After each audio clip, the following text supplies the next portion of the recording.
अस्सलाम वालेकुम प्यारे दोस्तों तो भाईओ की हाल चाल है जी। ठीक हो है जनाब। उस्ताद चौधरी माजिद रज़ाक साहब दे घर का 44 नंबर टेडी है जी। बहुत ही लाजवाब रिजल्ट है इसका। ब्रीडर कबूतर है माशाल्लाह सलारा। तो ये एक वड्डा साडा फिरोजपुरी तो 41 नंबर टेडी। त्रवे ब्रीडर हैं इन्हों का बहुत ही जितनी भी तारीफ करो ना कम है। बहुत ही लाजवाब रिजल्ट है। बड़े अच्छे बच्चे उड़ाते हैं माशाल्लाह। शाम तक उड़ते इन्होंने पट्ठे पट्ठियाँ। त्रै कबूतर जनाब साड़ी छत दे किंग कबूतर है 44 नंबर टैडी है जनाब उस्ताद चौधरी माजिद रज़ाक साहब के घर का।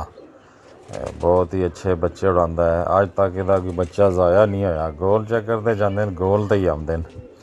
एक पट्ठा ज़ाया होया सी, वह भी 6 महीने बाद वापस आ गया माशाल्लाह। बहुत ही अच्छी ब्लड लाइन है जी माशाल्लाह। ज़रूर कहना नहीं। शुक्रिया।